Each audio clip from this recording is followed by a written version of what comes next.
그래서 연합과 회심에 대한 이야기를 오늘 좀 하고 그 다음에 가능하면 믿음과 칭의까지 우리 들어갈 수 있도록 그렇게 보도록 하겠습니다. 그리스도의 연합이라고 얘기를 하면 우리가 신자가 어떻게 해서 의롭게 되냐 하면 결국엔 메커니즘은 우리가 예수님과 연합되기 때문입니다. 그래서 예수님과 우리가 하나로 연합되어서 예수님이 행하셨던 그 모든 의가 우리에게 넘어오게 되는 거거든요. 그렇기 때문에 우리가 칭의가 되는 거예요. 이걸 나중에 우리가 조금 보게 될 텐데 전가라고 얘기를 합니다. 전가가 일어나기 때문인데, 그럼 그 전가가 일어날 때는 그 배경이 어떻게 되느냐, 그 메커니즘이 어떻게 되느냐면 반드시 그리스도와의 연합이 존재해야 된다라는 거죠. 그러면 신비주의자들이 생각하는 아닌 것들을 일단 우리가 걸러낼 거예요. 그러면 신비주의자들이 생각하는 그리스도의 연합은 뭐냐라고 얘기를 할 때, 나라는 존재 자체가 없어지고 완전히 신과 합일되어서 하나가 되어버리는 상태를 이 사람들은 그리스도의 연합이라고 생각을 해요. 착각이죠. 그리스도의 연합은 이런 식으로 일어나지 않습니다. 이 사람들의 어떤 목표죠. 이 사람들의 목표는 뭐냐면 신적인 합일 속에 들어가서 지극한 즐거움을 맛보려고 하는 거예요. 신비주의자들의 성적인 특징은 그 속에 영적 쾌락이 숨어 있습니다. 여러분들이 그걸 잘 아셔야 됩니다. 신비주의자들은 어떤 면에서는 다 쾌락주의자. 그러면 신비주의는 나쁜 거죠? 라고 물으면 보통 아니죠. 신비주의라는 것은 신비, 우리가 잊지 말아야 되는 건 뭐냐면 기독교는 신비입니다. 신비예요. 신비가 빠져버리면 안 돼요. 예를 들자면 우리 바울이 삼층천을 올라가죠. 그죠? 삼층천을 갔어요. 그 삼층천을 간 다음에 거기서 가히 사람이 입으로 이룰 수 없는, 사람이 가히 말로 표현할 수 없는 말을 들었다 그래요. 하나님의 어떤 놀라운 특별한 계시를 받게 된 거죠. 그것 자체가 뭐냐 하면 굉장히 신비적인 체험입니다. 여기 삼층천 가보신 분 있을 수 있어요. 저는 있을 수 있다 생각합니다. 지금도 있을 수 있고, 제가 아는 집사님은 하나님 환상 중에 북한을 다 여행시켜줬어요. 자기를 뷰 하고 쑥 빼내더니 백두산도 보여주고 평양의 주석궁전도 보여주고 북한을 위해서 기도하라고 그렇게 했답니다. 제가 확인할 바는 없죠. 확인할 도리는 없는데 저는 충분히 가능하다고도 생각해요. 근데 이제 이런 식의 신비적 체험이 있죠. 그래서 기독교에는 우리가 이해할 수 있을 만한 요소를 넘어서는 신비가 분명히 있습니다. 그러면 신비주의와 신비의 다른 점은 뭘까요? 신비주의는 어떻게 되는 거냐면 그 신비를 중점적으로 구하는 거죠. 그 신비 속으로 자꾸 들어가려고 하는 거죠. 그러니까 조심해야 되는 게 뭐냐면 우리는 예수 그리스도를 붙잡아야 되는데, 우리 지난 시간에 했죠.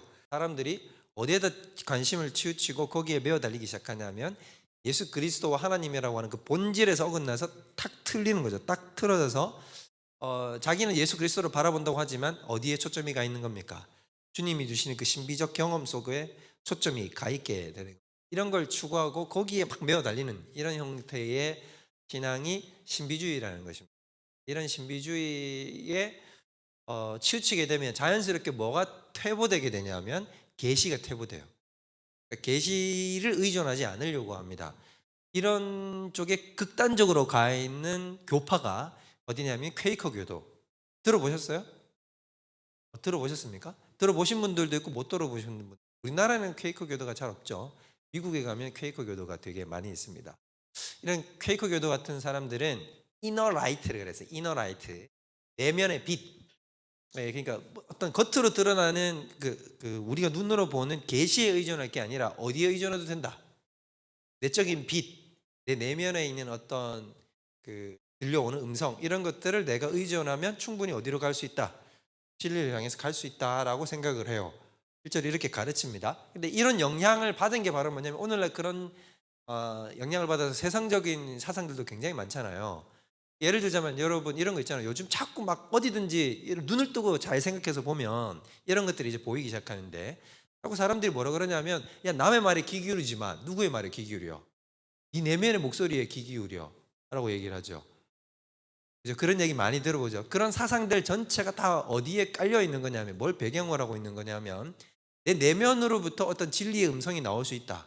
그래서 자꾸 어디를 쳐다봐야 된다. 그렇죠. 내 중심, 내 저 안에 깊은 자아에 주목해야 된다라고 이렇게 이야기하는 것들이 다 이런 배경에 신비주의적 배경, 같은 영적 배경 안에서 나오는 이야기들입니다. 사람들은 자기가 쓰는 말이 무슨 말인지도 모른 채로 그런 말들을 해요. 그러니까 그 모든 사상의 배경 속에는 뭐가 있냐면 끊임없이 진리의 음성은 내 자신으로부터 들려온다. 내 안에 저 깊숙한 곳에서부터. 근데 성경은 거듭해서 얘기하지만 여러분 속을 들여다보면 들여다볼수록 죄밖에 보이지 않습니다. 하나님은 그렇게 이야기를 하시죠. 그러니까 우리가 주목해야 될 대상은 어디다?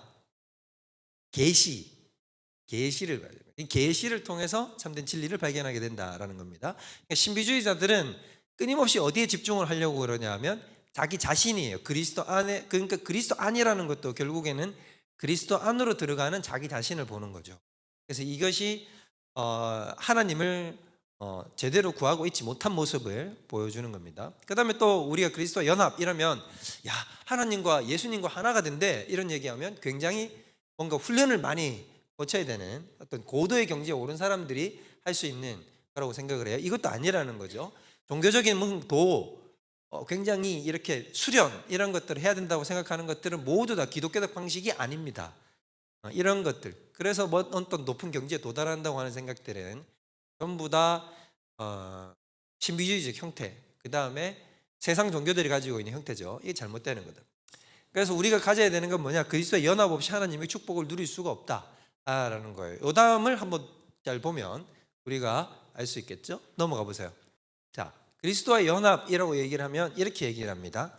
자, 잘 보세요. 그럼 여기 보면 죄사함, 그 다음에 영광을 찬송하게 하죠. 은혜의 영광을. 그 다음에 자기의 아들들이 되게 하시는 것, 사랑 안에서 그 앞에 거룩하고 흠이 없게 하시는 것, 하늘의 모든 속한 신령한 복을 주시는 것이 다 어디 안에서 가능하냐면 그리스도 안에서 가능하게 되죠.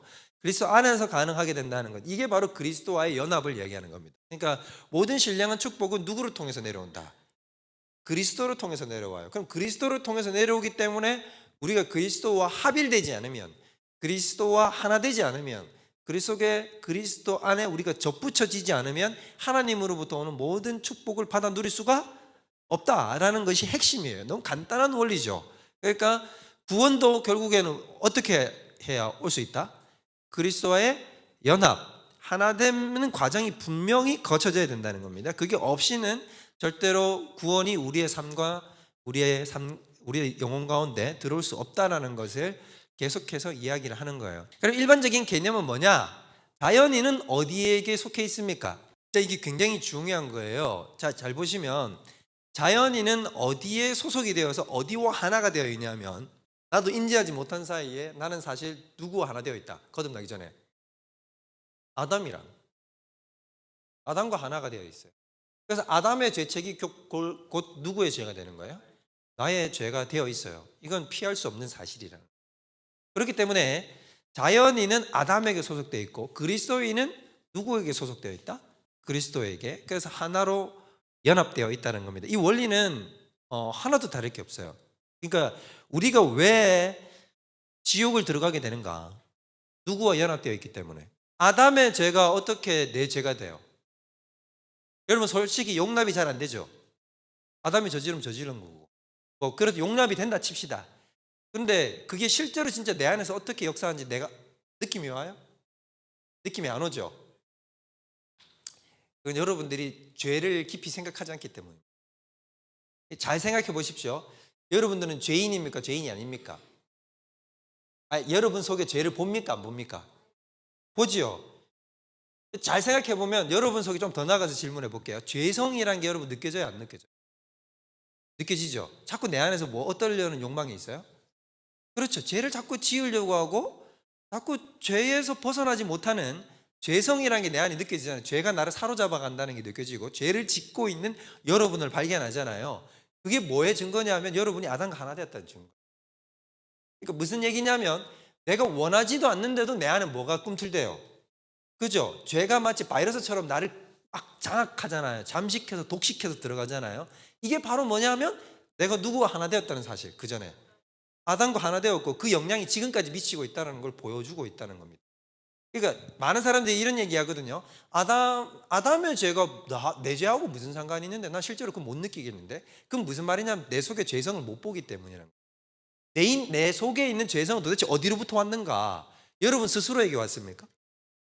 아니에요. 여러분 스스로에게부터 오는 게 아니에요. 태어나자마자 우리는 내 속에 내가 원하지도 않는데 내 속에 어떤 순간 죄성이라는 게 들어와 있고 그것이 나를 장악하고 나를 기동하고 나를 움직이고 나를 끊임없이 속죄하고 나를 죄 속으로 끌고 들어간다는 걸 느끼잖아요.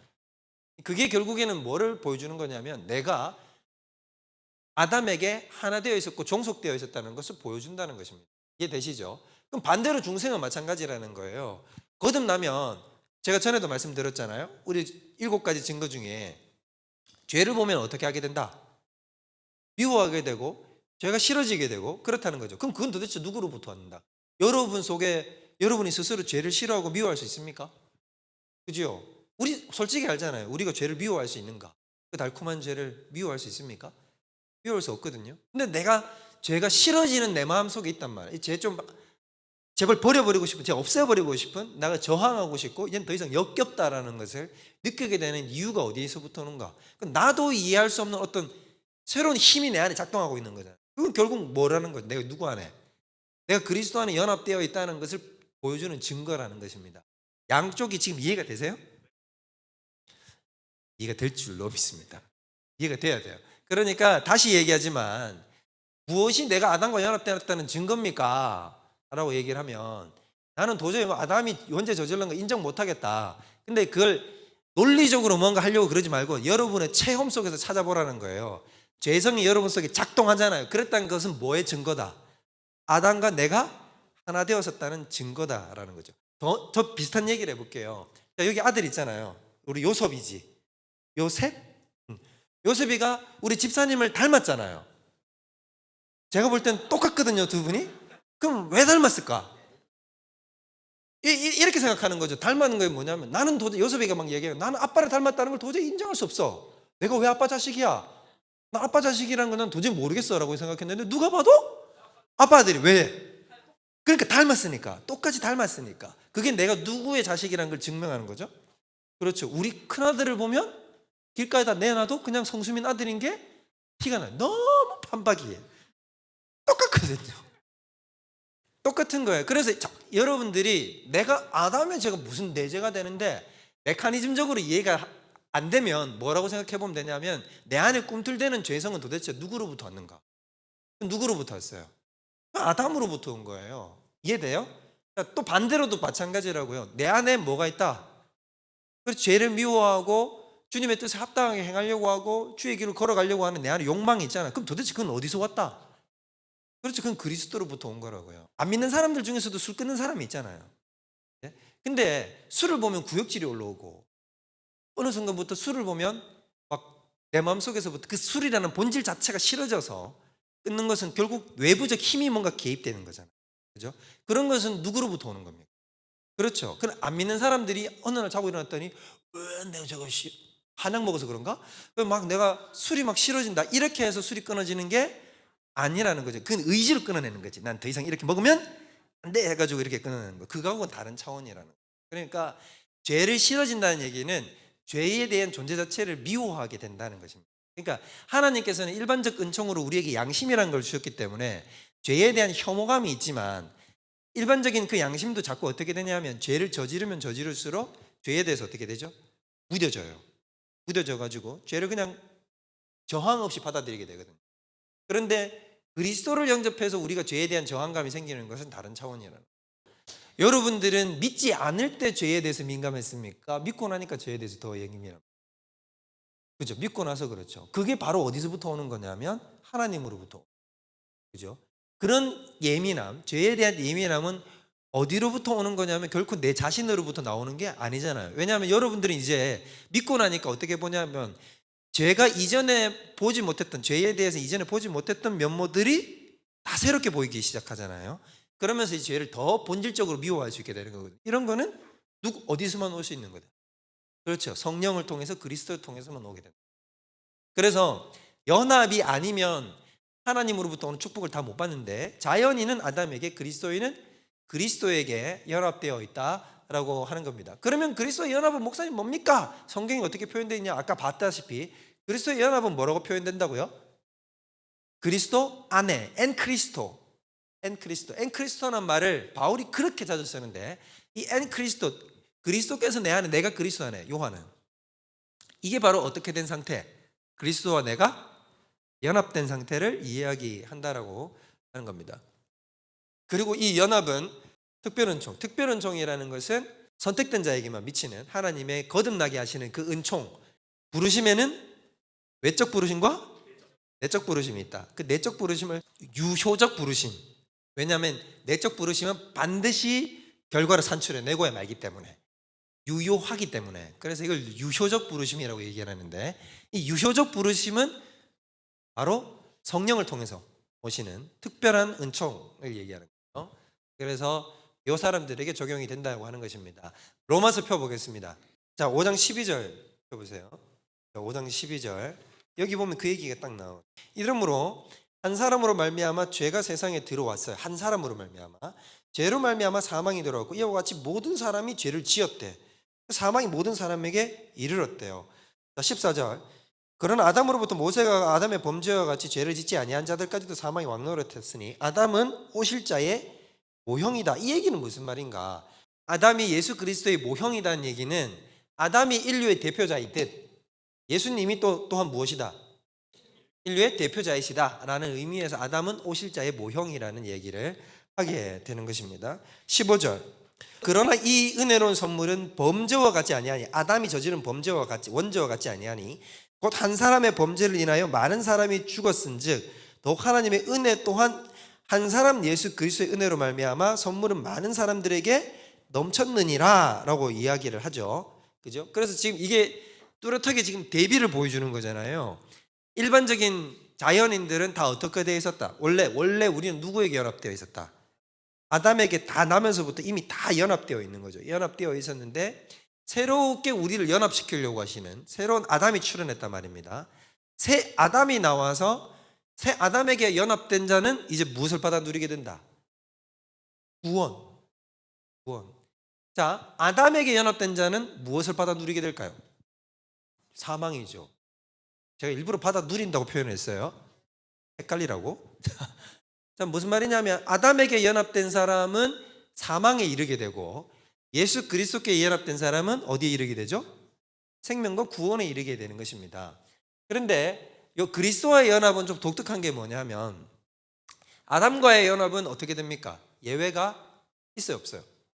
없죠. 내가 원하든 원치 않든 다 어떻게 됩니까? 자동 소속이잖아요. 그죠? 자동으로 그냥 나면서부터 다 어디에 소속돼요? 아담과의 연합 속에 싹 아담파가 되잖아요. 요 안으로 싹 다 들어가 버린단 말입니다. 그런데 그리스도의 연합은 자동으로 이루어지는 게 아니에요. 그리고 모든 사람들이 다 그리스도의 연합 속으로 들어가는 게 또 아니에요. 이쪽에 있던 사람들이 일부가 빠져나와서 어떻게 되냐면 하나님이 그리스도와 연합을 시키게 되는 것입니다. 이해되세요? 자, 이렇게 해서 그리스도의 연합이 일어나게 된다라고 하는 것입니다. 자, 그러면 그리스도께 연합되는 순간 뭐가 되느냐? 중생이 일어나게 되죠. 근데 저 순서는 크게 의미가 없어요. 제가 봤을 때는. 중생이 되고 그리스도께 연합될 수도 있습니다. 왜 그러냐면 이 동시에 일어날 수도 있다는 거예요. 그러니까 순서에 너무 집착하지는 말라라는 것입니다. 자, 그러면 연합되면 어떻게 되느냐? 연합되면 우리에게 이렇게 쫙 들어오게 되는 거죠. 오직 사랑 안에서 참된 것을 하여 범사에 그에게까지 자랄지라. 그는 머리니 곧 무엇이다? 그리스도시다 라고 얘기를 합니다. 그러니까 머리니까 몸통으로 어떻게 되냐면 내가 그분과 딱 연결되는 순간 그분이 가지고 있는 모든 축복, 그 은혜의 근원이 쫙 나에게 임하게 되는 것을 경험하게 된다는 겁니다. 그에게서 온몸이 각 마디를 통하여 도움을 받음으로 연결되고 결합되어 각 지체의 분량대로 역사의 그 몸을 자라게 하며 사랑 안에서 스스로 세우게 된다라고 이야기를 하게 됩니다. 아까 얘기했죠. 여기 바로 로마서 5장에 나오는 아담과의 연합과 그리스도와의 연합을 대조시켜서 표현을 해놓은 거죠. 이거는 생뚱맞은 개념이 아니라 이건 성경에 다 나오는 개념을 우리가 정리한 것에 불과하다. 우리는 원래는 어디에 소속되어 있었냐면 아담과의 연합에 소속되어 있었다면 이제는 우리가 그리스도와의 연합으로 이어지게 다라고 하는. 그럼 그리스도의 연합의 본질은 뭐냐? 신비주의가 했던 말이 다르다라는 걸 여기서 보여줘요. 그리스도와의 연합은 실체적 융합이 아닙니다. 융화되거나 이렇게 되는 게 아니에요. 자, 미국에는 50개 주가 있죠. 50개인지 51개인지 요즘 뭐 주가 조금 개수가 달라졌다 그러긴 하는데 어쨌든 여러 주들이 합쳐져서 뭐가 됩니까? 비합중국이 되거든요. United States of America 됐잖아요. 그럼 이게 뭐냐면 스테이츠들이 어떻게 됐다는 거죠. 유나이티드 되어서 합중국이 됐다는 거죠. 스테이츠가 그 USA가 됐잖아요. 비합중국 연합체를 이룬단 말이에요. 그러면 이게 바로 뭐냐면 이런 게 바로 연합이라는 거죠. 연합. 그리스도의 합일이라고 얘기할 때 우리가 착각하지 말아야 되는 건 뭐냐면 그리스도의 합일이 됐다고 얘기를 해도 합일이라는 표현을 쓴다고 해도 우리가 합쳐져 가지고 제3의 무엇이 되는 게 아니라 각각의 개성은 그대로 살아 있습니다. 예수님은 예수님이고 나는 나예요. 너는 학생 나는 선생. 그래서 여전히 그 상태인데 어떻게 된다? 이 상태에서 연합된단 말입니다. 이해되세요? 그리스도의 연합은 실체의 융합이 아니고 그래서 실체가 융합된다는 것은 두 개가 합쳐져 가지고 뭐가 돼버리는 게 아니에요. 자, 이게 정확하게 작동되는 방식이 어디냐면 기독론 할 때 자, 예수님은 신 몇 퍼센트? 신 100% 인성 100%. 그럼 신성과 인성이 있잖아요. 근데 신성과 인성이 섞입니까 안 섞입니까? 벌써 가물가물하면 안 되죠. 신성과 인성이 섞인다 안 섞인다? 안 섞이죠. 안 섞이는데 한 인격 안에서 두 개가 연합되죠. 신성과 인성 연합, 속성과 교통교리 배웠다고 믿습니다. 알고 계신다고 저는 믿습니다. 자, 여기서 보면 뭐냐면 신성이 있고 인성이 있는데 한꺼번에 둘이가 직접적으로 만나서 섞이지 않죠. 그러나 그리스도라는 하나의 인격 안에서 하나의 자아 안에서 두 개가 연합되어 있잖아요. 똑같은 맥락이라고요.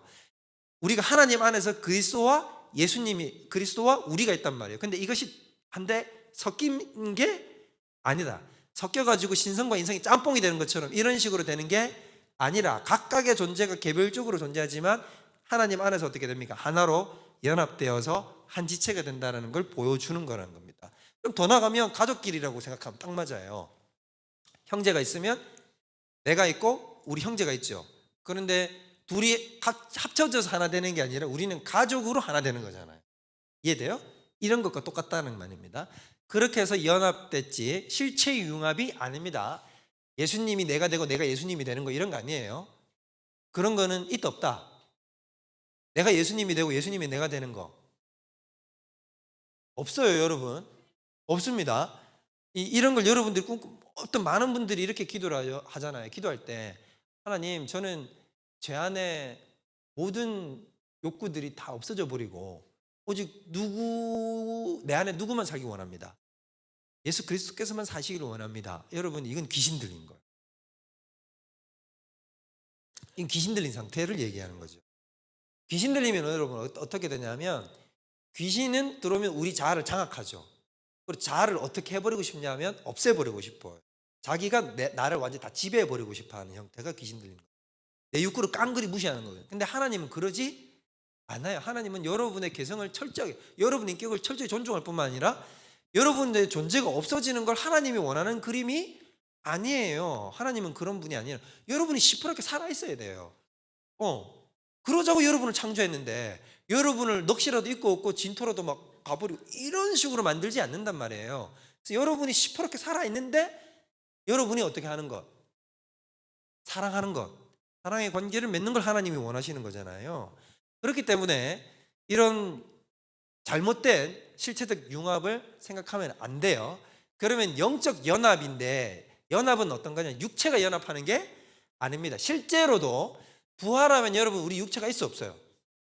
부활하면 육체가 있다고요? 네. 천국 가면 육체가 있어요? 네. 아 이거 심각한데. 여러분 우리 부활하면 육체가 있어 없어요? 있죠. 이쪽은 왜 이렇게 대답이 약해요? 우리 육체 있습니다. 천국 가면 우리 육체를 입어요 안 입어요?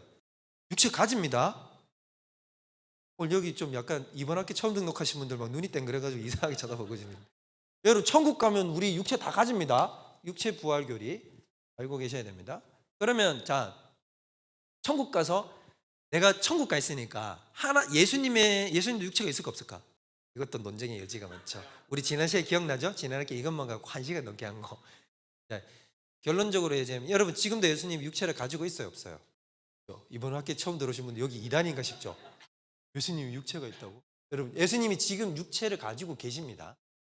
예수님이 지금 육체를 가지고 계세요. 우리와 같은 살과 피를 가지고 계세요. 지금도 육체를 가지고 살아 있어요. 여기 듣고 싶으면 1년을 기다리세요. 그러면 뺑글 돌아서 1년 뒤에 기독론이 개강을 하게 될 거니까 그럼 그때 가서 들으면 되겠죠. 그러니까 이제 예수님이 지금도 육체를 가지고 있단 말이에요. 그러면 우리 천국 가면 육체 대 육체로 만나볼 거예요. 만나보게 되겠죠. 예수님을 만져볼 수 있어요. 예수님 만져보고 예수님 못 자국, 창자국 우리 실제로 경험해 볼 거예요. 만져보고 껴안아볼 거란 말입니다. 그럼 예수님과의 육체와 내 육체가 하나 될까요?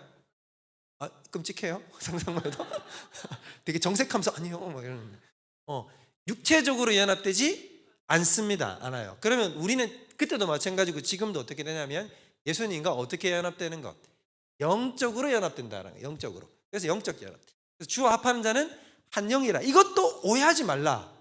이 한 영이라 그러니까 정말 신성과 인생 하나의 영이 된다는 얘기가 아니라 그 영적 공동체가 된다는 얘기를 하는 것이지 이게 정말로 하나의 영이 된다는 얘기를 하는 게 아닙니다.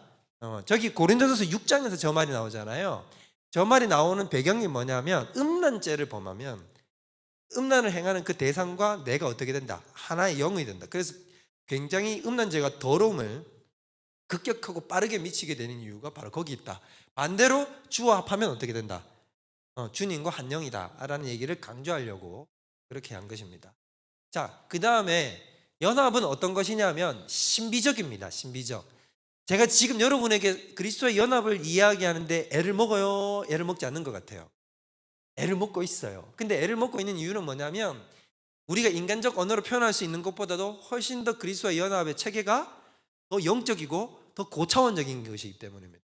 우리가 어떤 것으로 비유를 들어도 그것을 완벽하게 표현해낼 수가 없죠. 그래서 이것은 신비적인 거예요. 이 신비적이라는 말은 아까 신비주의의 신비적이라는 말이 아니라 우리가 이해할 수 있는 차원을 어떻게 돼 있다?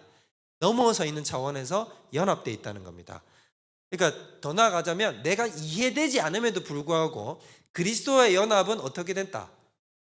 확고한 사실이라는 걸 얘기해 주는 거예요. 아까도 얘기했지만 아담과 내가 어떻게 연합되어 있었는가? 나는 그 사람의 죄가 내 죄가 어떻게 관련이 있는가? 나 내 인생의 운명과. 근데 그게 실체로 들어갔으니까 내 안에 뭐가 있었더라?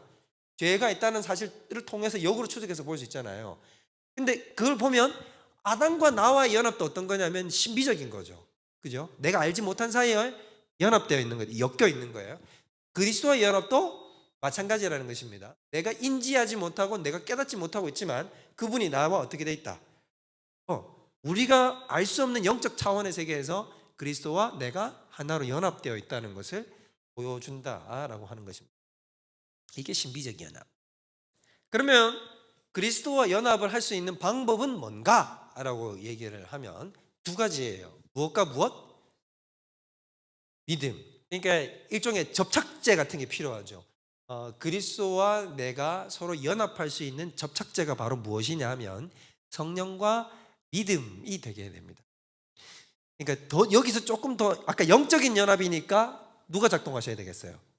성령이 작동을 하셔야 되겠죠. 성령이 작동을 하셔야 그래야 우리가 연합되게 되는 것이고 그 다음에 중요하게 생각되는 게 뭐냐면 믿음이에요.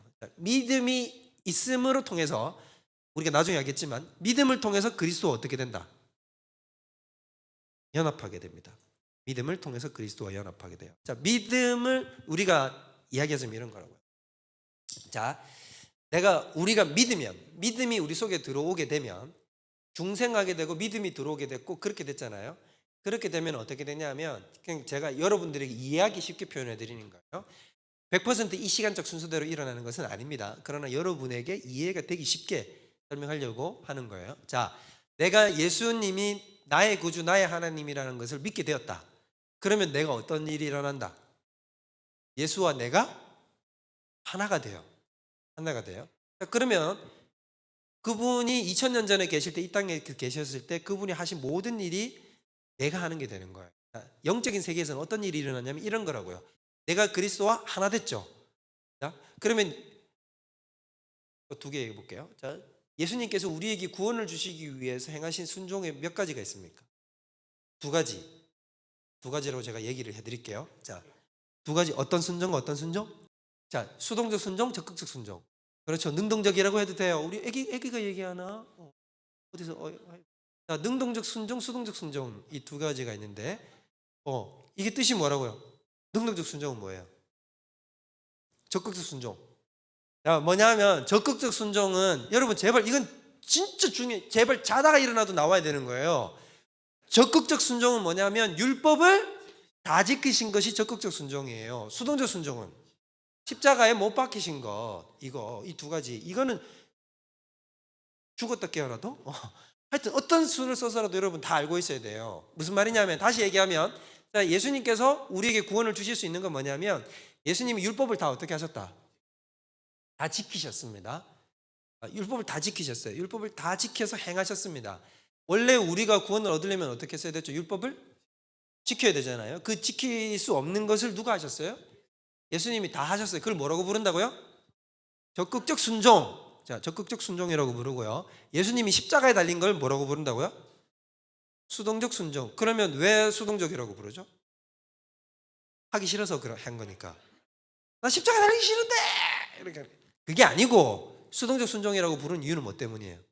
당하는 거잖아요. 당해야 되는 거예요. 내가 십자가에 못 박히는 수동태잖아요. 그래서 뭐다고?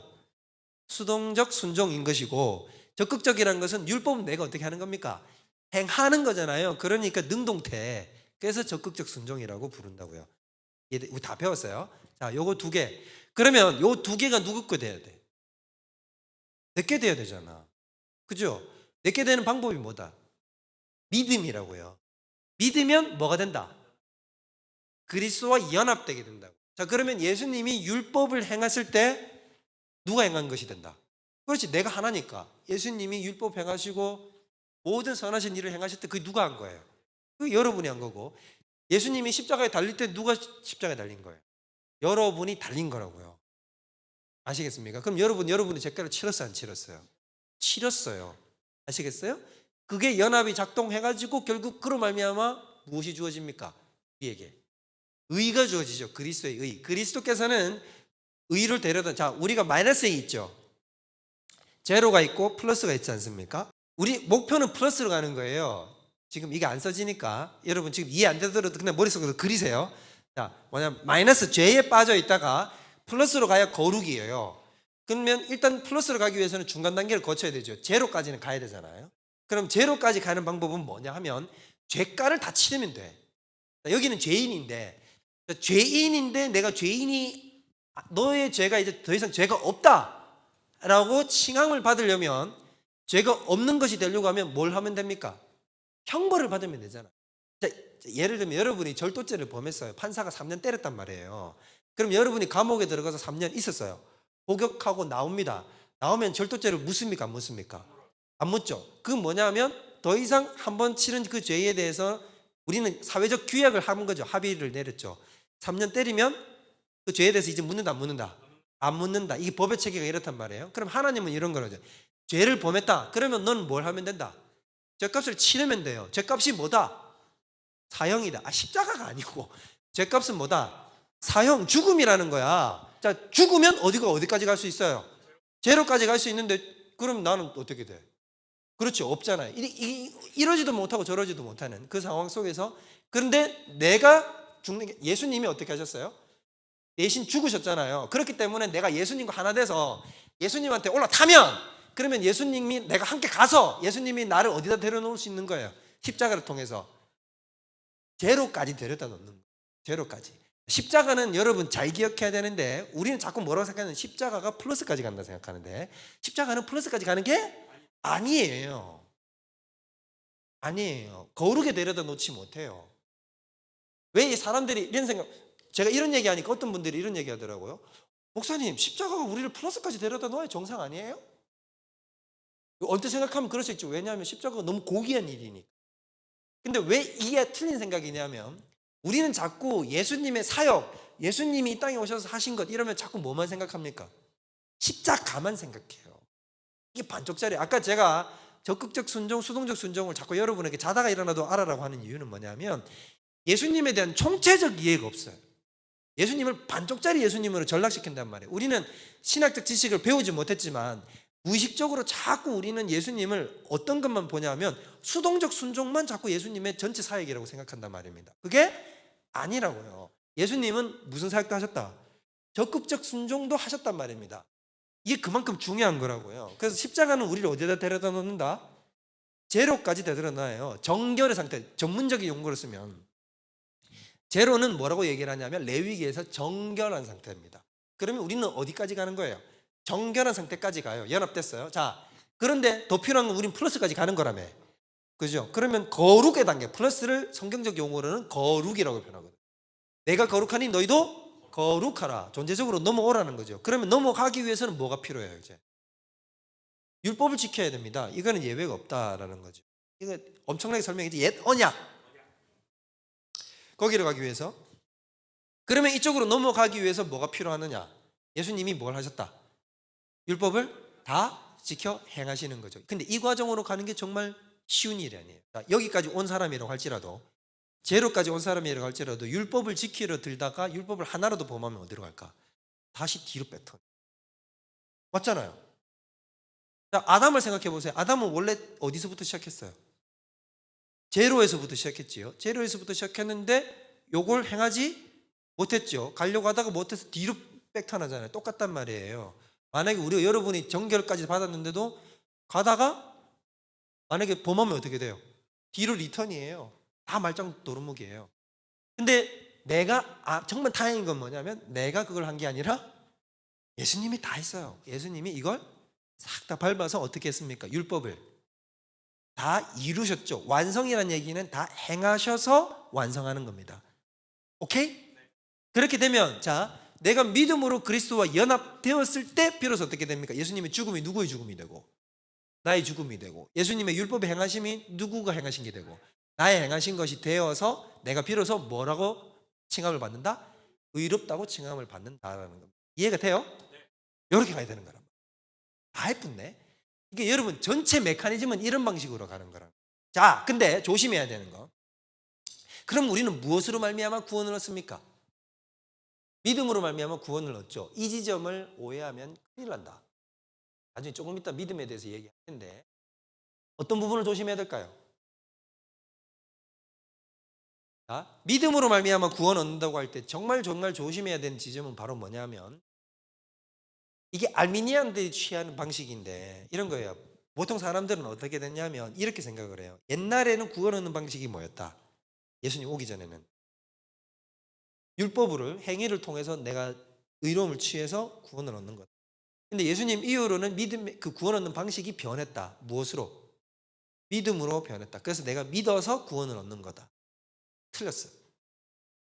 오, 목사님, 이거 틀렸어요. 이게 왜 틀렸을까? 그렇죠. 믿음도 행위로 생각하면 뒤에 있지 말고 앞으로 오세요. 너무 대답을 잘 하시네요. 누구신지 모르겠지만 제가 너무 대답 잘 하시네요. 그러니까 이게 바로 뭐냐면 진짜 조심해야 되는 건 뭐냐면 우리가 구원을 얻게 되는 것은 오직 그리스도의 의 때문인 것이지 내가 믿었기 때문에 구원을 얻는 게 아닙니다. 이거 굉장히 조심해야 되는 거예요.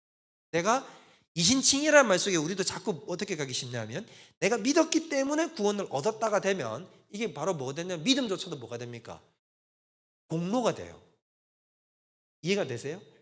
그럼 이게 굉장히 은혜를 좀먹는 아주 이상한 일이 된다. 근데 요 지점 속에 들어가 있는 게 알미니안들이에요. 알미니안들은 어떻게 할 수 있다고 생각했어요? 믿음을 어떻게 할 수 있다? 인간이 취할 수 있다 없다? 자, 알미니우스주의자들은 사람이 믿음을 스스로 믿을 수 있다 없다? 있다라고 생각을 했잖아요. 자, 우리 쪽 라인 이것도 그려야 되는데 자, 우리 라인이 이렇게 있으면 여기서 완전 반대쪽 라인이 펠라기우스였죠. 펠라기우스 기억나요? 자, 펠라기우스가 있었습니다. 펠라기우스는 어떻게 되냐면 원죄고 뭐고 다 없다. 인간은 전부 다 아담처럼 태어난다. 제로 상태에서 다 태어나서 자기가 원하면 다 원하는 길로 걸어갈 수 있다는 거고, 여기에서 반펠라기우스로 넘어가면 뭐였습니까?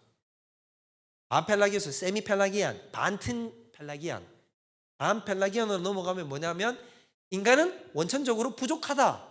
그러나 하려고 하면 할 수 있다는 거고, 알미니아는 조금 이거하고 거의 비슷한데 뭐냐면 우리는 전적으로 부패했다. 그러나 우리가 성령의 도우심을 받아서 의지해서 우리가 가면은 어떻게 할 수 있다? 스스로 구원을 쟁취해서 들어갈 수 있다라는 것입니다. 이게 알미니안 얘기예요. 그럼 알미니아는 쉽게 말해서 여러분 감리교나 이런 쪽에서는 믿는 건 누구의 몫이다? 너의 몫입니다. 그래서 믿음은 누가 취하는 거다? 내가 취하는 겁니다. 즉 예수님은 우리를 위해서 구원의 길을 열어놨고 그걸 취하는 건 누구의 몫이다? 나의 몫이에요. 그래서 내가 믿으면 어떻게 되는 겁니까? 구원을 얻는 것이고 내가 믿지 않으면 구원을 못 받는 거예요. 이게 알미니안의 방식이라고요. 이렇게 되면은 뭐가 되느냐? 믿음도 뭐가 돼요? 공로가 되죠. 이러면 하나님이 제일 싫어하는 이야기가 제가 뭐라 그랬어요? 너는 왜 안 돼? 이거거든요. 그러면 자 믿는 사람은 이렇게 얘기하고 있어요. 만약 천국 가면 천국 간 사람이 지옥 간 사람한테 뭐라고 그러겠습니까? 그런 사람들은 니는 왜 안 믿었냐? 나는 믿었는데 난 되던데 니 그게 이상하냐? 이 안 보이냐? 예수님이 이렇게 시퍼렇게 살았는데 예수님 믿으면 되잖아. 근데 하나님이 그런 얘기 하는 거 싫어한다는 거예요. 하나님 보기에 어떻다? 니도 똑같아. 다를 게 하나도 없어요. 니 더 악했어. 그런데 어떻게 했어요? 하나님의 일방적인 구원으로 끄집어낸 거잖아요. 그래서 그러면 우리는 구원을 뭘로 받는다?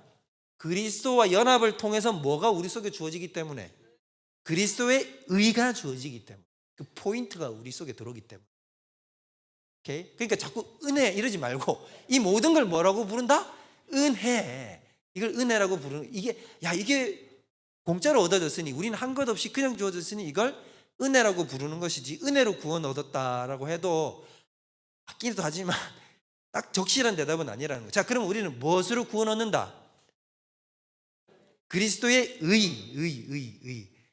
나를 구원 얻게 만드는 원동력은 뭐다? 그리스도의 의. 그 의가 내 속에 어떻게 됐기 때문에 그 속에 그 의가 어떻게 됐기 때문에 그렇죠. 내 안에 들어왔기 때문에 그걸 뭐라고 부르냐면 의의 전가라고 부른다. 나중에 다 나올 거예요. 여기서 또 주의해야 되는 건 뭐냐? 카톨릭하고 우리의 차이다. 카톨릭은 어떻게 된다? 그리스도의 의가 그냥 기계적으로 주입이 되는 거예요. 내 믿음이고 뭐고 다 필요 없어요. 어떻게 해서? 뭘 통해서? 성례. 자, 세례, 성만찬 이걸 뭐라고 부른다고요? 성례. 거룩한 의식. 이걸 성례. 자, 우리에게는 성례가 몇 가지입니까? 세 가지 얘기해봐요. 자, 성찬식. 자, 또 그 다음에 세례, 입교, 학습. 이렇게 해서 4개인가? 그럼 또 뭐 있어요? 유아세례 5개, 안수 6개, 안찰 7개. 안찰 먼저 알죠? 때리는 거.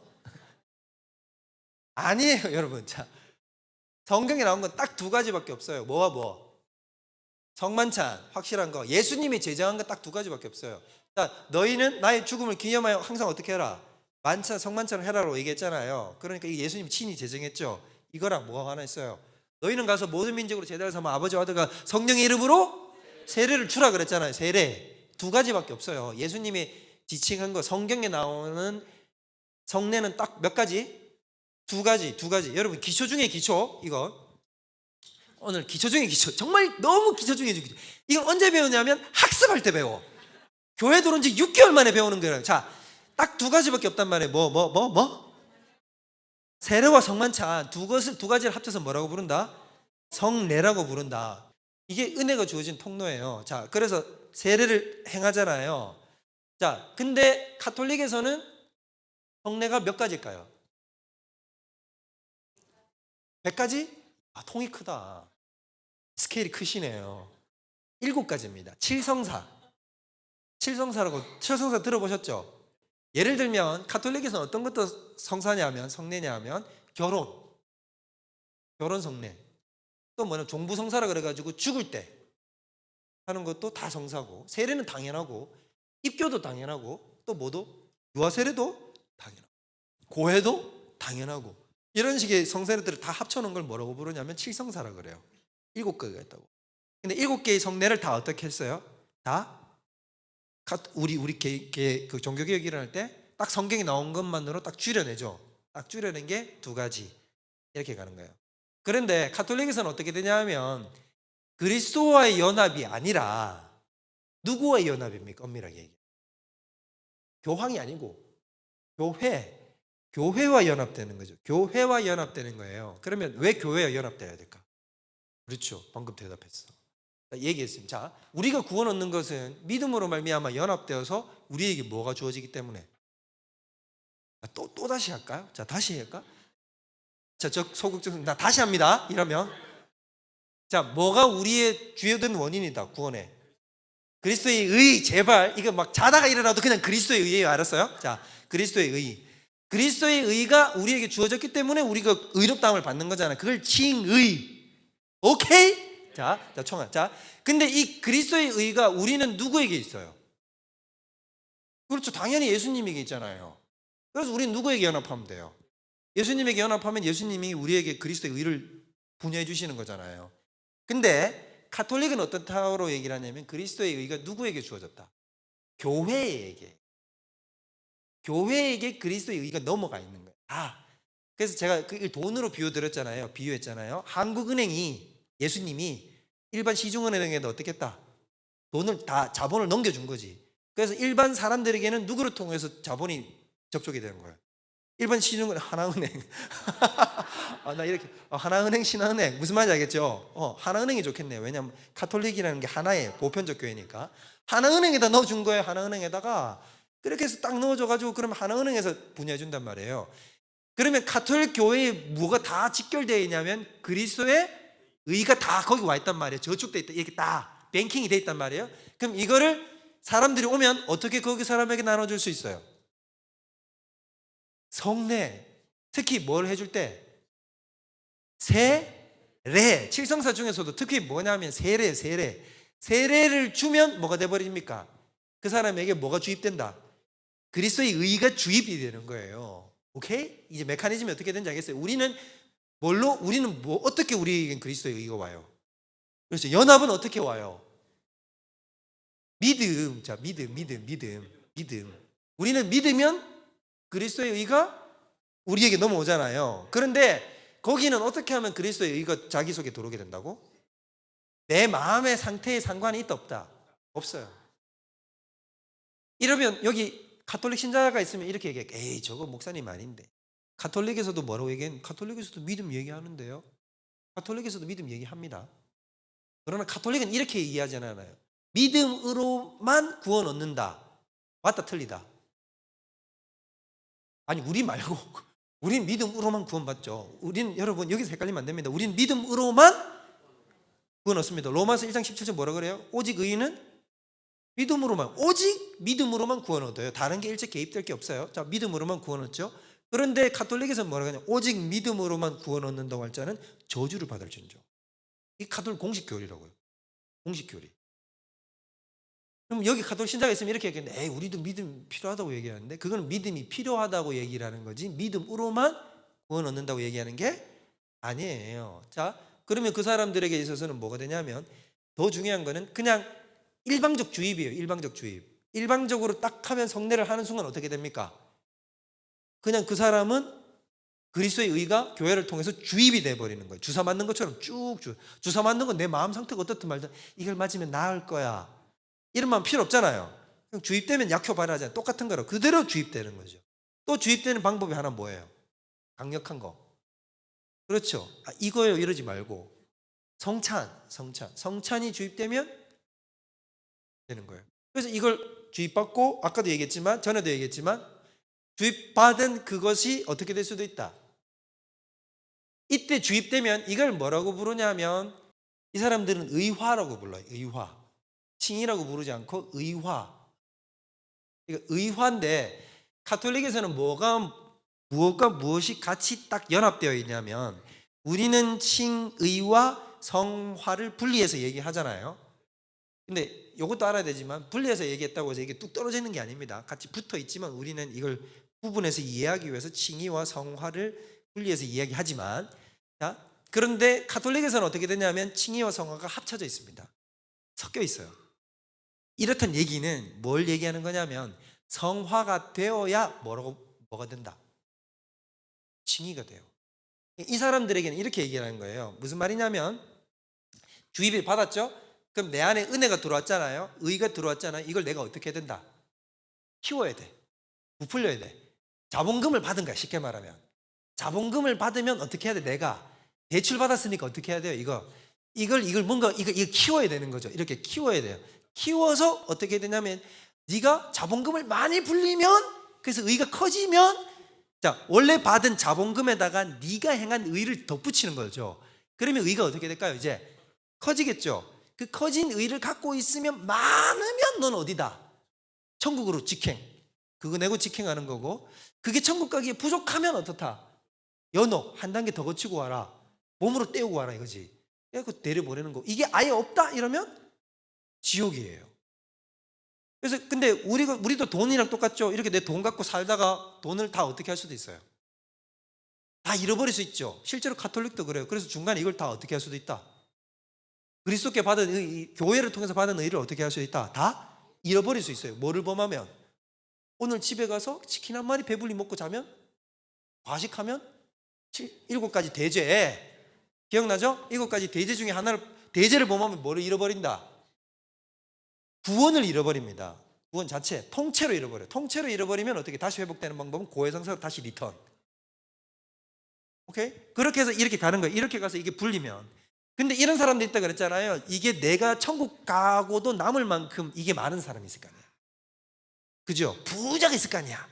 이 땅에서도 재벌이 있듯이 영적 세계에서도 재벌이 있단 말이에요. 그 재벌을 뭐라고 부른다? 성인이라고 부른다.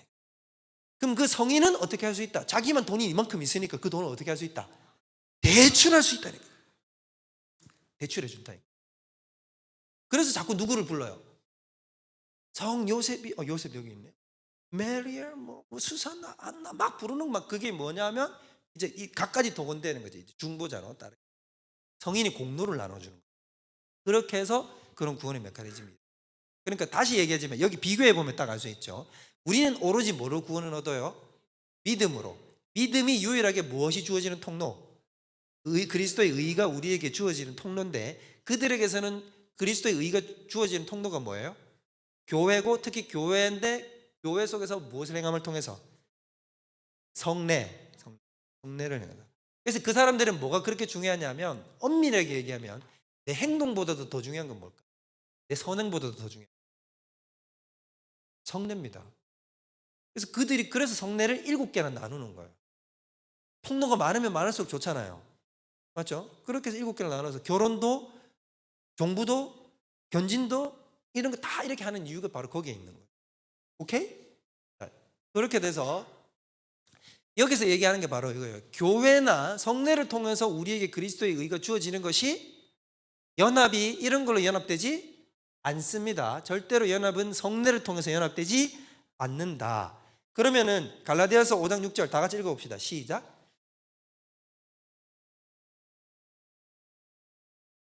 저는 이거보다 또 확실한 증거의 말씀은 없다. 자, 구약시대 때의 성례라고 얘기하면 뭐냐면 할례예요. 할례가 오늘날 뭐로 대체된 거냐면 세례로 대체된 거고요.